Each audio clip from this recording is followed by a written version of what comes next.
Welcome to the jungle! We got fun and games! Hello, and welcome back to a guide to RotMG Dungeons, a series in which I'll try and cover every dungeon in Realm of the Mad God. In the last episode, we talked about the dang spider den, a cave swarming with eggs and creepy crawlies. I hope you're ready for this one though, cause we're dwelling deep into the forbidden jungle, home to both tribes and mysterious creatures. As with any guide, I'll start off with my recommendations on what to bring with you to make the job relatively easy. The gear you'll get before you actually find the dungeon should be enough, more specifically at least a tier 3 weapon, since you will have to clear quite a few enemies that respawn and heal, so you'll need some DPS. Also, level up a bit. The higher level you are, the less effort this is going to take. But of course, how are you to find it if you don't even know where it is? Well, let me tell ya, this dungeon only drops from one enemy, which is hidden in the ancient ruins located in the Midlands. It's a guaranteed drop from the Great Coiled Snake, a sort of mini-boss that guards the entrance alongside its children. Once you step through the vine-covered portal, you're quickly surrounded by trees and bushes as you search for a path. Allow me to enlighten you about the seemingly endless jungle's layout. In terms of rooms, it doesn't differ from Spider Den, it's just different sized circles. The only difference is that this dungeon does actually have split paths with some leading to dead ends. Another phenomena is that while you can't go past the trees acting as walls, the enemies very much can, which can lead to some difficulties in dispatching said minions. Speaking of minions, I think it's time to meet them. You'll have to, sooner or later. First of all, let's take a look at the tribes. You've got the Mask Hunter, Mask Shaman, and Mask Warrior, who are all happily dancing around the jungle fire.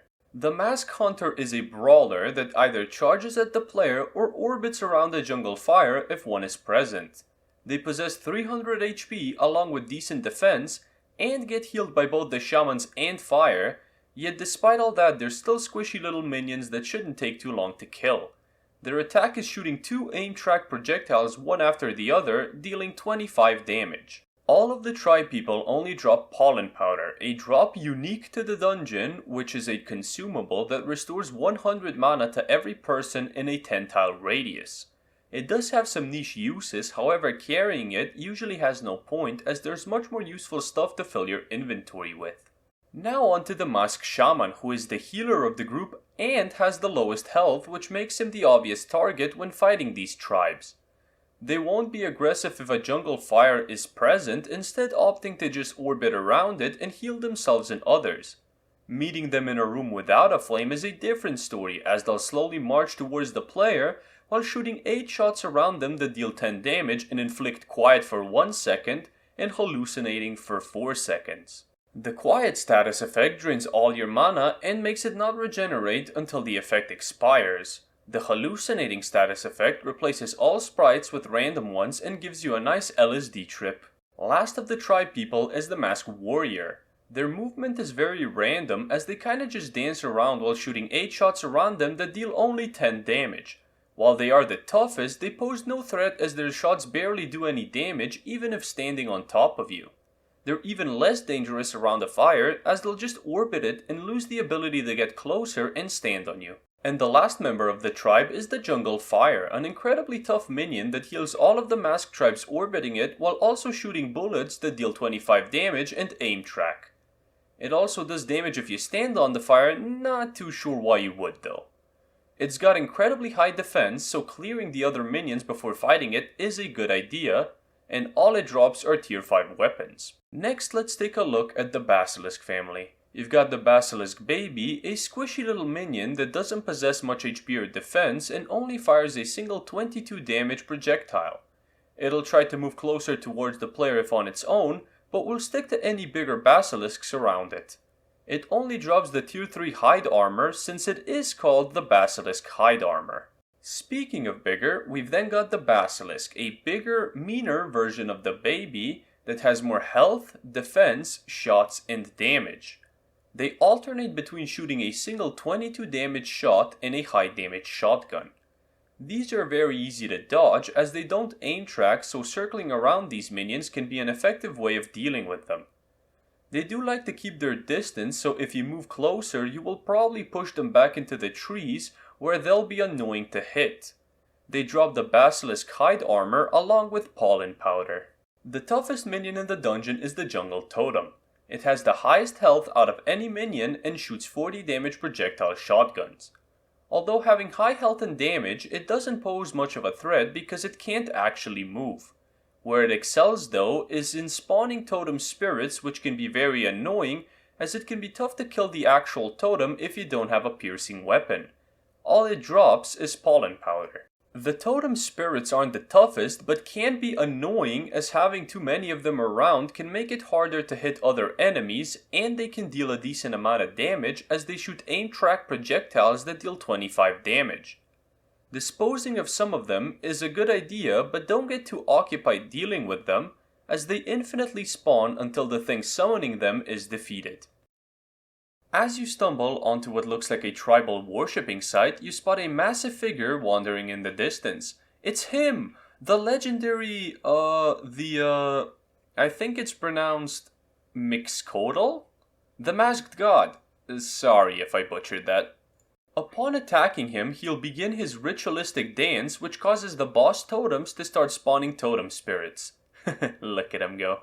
After this dance is over, he'll switch between two shot patterns. In the first pattern, he'll shoot fireballs at the player, and in the second, he'll shoot 3 masked power shots in a spiral around them. After the attack is finished, he'll go back to dancing in the middle. When you get him to around half HP, he'll go back to the center of the room and start shooting way too many shots, as will the 4 boss totems. There are plenty of safe spots for this phase. Don't stand still too long though, cause he's coming for you. He'll start chasing you while switching between shooting circular and spiral shot patterns. The fight should be over pretty quickly at this point, it's either you or him. And of course, you are the victor. Allow me to introduce you to your reward for your triumph. He drops a guaranteed mark of Mixcoatl, tier 5 to 6 weapons and armor, pollen powder, common, uncommon, and rare pet eggs, a wine cellar incantation, the baby basilisk pet skin, and some untiered items. The first of these is the Crystal Bone Ring. It gives you 4 dexterity and 4 wisdom alongside having a reactive proc that gives the user a 10% chance to restore 5 mana when shooting. Not gonna lie, this ring isn't great, and I can't see many uses for it, especially since a tier 2 ring can easily provide you with better stats, minus the proc, which isn't even that useful. Secondly, we have the Robe of the... oh, for fuck's sake. Tlatoani? It's a robe that highly focuses on mana and wisdom while completely disregarding any defensive stats. It's definitely an option, not one that I'd very much recommend, as defense is an important stat, especially early and mid-game. The stats it provides are also provided by normal robes alongside defense, just not as much, so the trade-off isn't really worth it.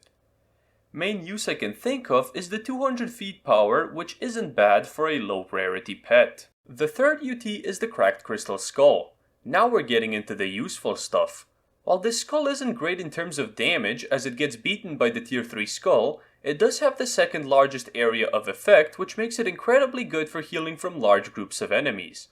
It also provides the player with plus 50 HP, a good amount for an early game skull, as well as having a surprising amount of 300 feet power. Overall, a solid choice for an early to mid game character. The last UT is probably the dungeon's best. Its name is the Staff of the Crystal Serpent, and it's quite a good weapon.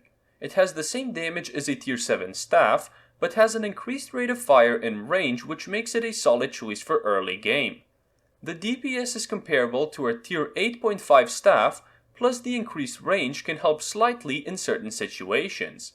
And with a feat power of 250, it can also be used as food for low rarity pets. And that's it! Done! Finished! The guide is over, and this is the part where I thank you. Check out my Twitch if you wanna. Have a nice day.